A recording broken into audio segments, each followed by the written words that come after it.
মহাকুম্ভ মেলা কি হয় 2025 চনত মহাকুম্ভ মেলা ক'ত আৰু কেতিয়া হ'ব মহাকুম্ভ মেলাৰ মহত্ব কি জানেনে এই সকলো কথা জানিব পাৰিব আজিৰ এই ভিডিঅ'টোৰ জৰিয়তে গতিকে ভিডিঅ'টো স্কিপ নকৰাকৈ শেষলৈ চাব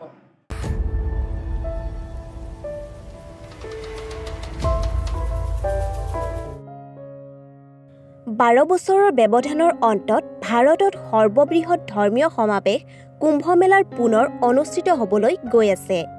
কুম্ভ মেলা হিন্দু ধৰ্মৰ আটাইতকৈ ডাঙৰ আৰু পবিত্ৰ মেলা। লাখ লাখ ভক্তই কুম্ভ মেলালৈ আহি পবিত্ৰ নদীত স্নান কৰে। কিন্তু 12 বছৰৰ মূৰে মূৰে কুম্ভ মেলা পালন কৰাৰ পৰম্পৰা কি?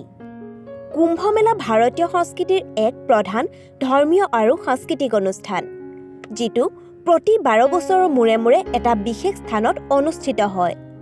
বিশেষকৈ 4টা প্ৰধান স্থান প্ৰয়াগৰাজ অৰ্থাৎ আলাহাবাদ, হৰিদ্বাৰ, উজ্জয়িনী আৰু নাছিকত ইয়াৰ আয়োজন কৰা হয়। এই মেলাত স্নান কৰিলে মুক্তি পোৱা যায় বুলি বিশ্বাস কৰা হয়। ধৰ্মীয় দৃষ্টিকোণৰ পৰা কুম্ভ মেলা অতি গুৰুত্বপূৰ্ণ। 12 বছৰৰ মূৰে মূৰে কিয় কুম্ভ মেলা আয়োজন কৰা হয় তাৰ আঁৰত বহুতো ধৰ্মীয় বিশ্বাস আছে। কুম্ভ মেলাৰ উৎপত্তি সাগৰ মন্থনৰ পৌৰাণিক কাহিনীৰ সৈতে জড়িত বুলি বিশ্বাস কৰা হয়। দেৱতা আৰু অসুৰে মিলি যেতিয়া সাগৰ মন্থন কৰিছিল তেতিয়া অমৃতৰ উত্থান ঘটিছিল। এই অমৃত পাবলৈ দুয়োপক্ষৰ মাজত যুদ্ধ হৈছিল, যি 12 ঐশ্বৰিক দিন ধৰি চলিছিল। এই 12টা ঐশ্বৰিক দিন পৃথিৱীত 12 বছৰৰ সমান বুলি বিশ্বাস কৰা হয়। ইয়াৰ উপৰিও অমৃত কলহৰ পৰা ছিটিকি অহা ছিটিকনি 12 ঠাইত পৰিছিল বুলি বিশ্বাস কৰা হয়। ইয়াৰে 4টা মাটিত পৰিছিল। এই 4টা স্থানতে কুম্ভ মেলাৰ অনুষ্ঠিত হয়।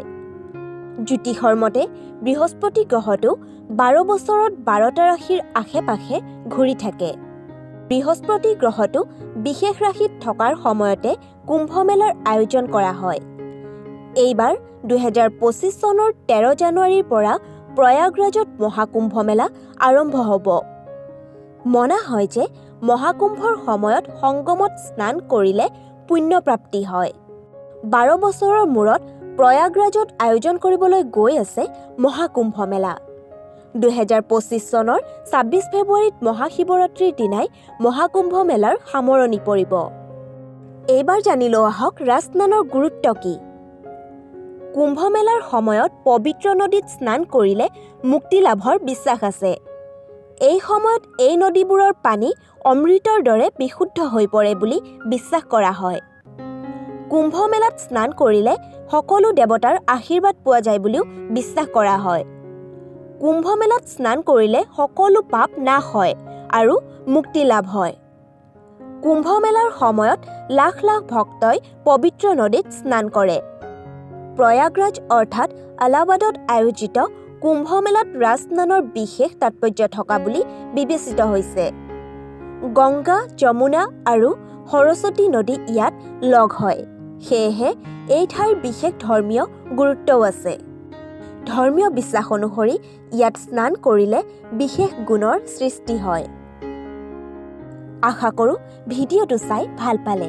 যদি ভিডিঅ'টো চাই ভাল পালে তেন্তে লাইক, কমেণ্ট, শ্বেয়াৰ আৰু চেনেলটো ছাবস্ক্ৰাইব কৰিবলৈ কিন্তু নাপাহৰিব।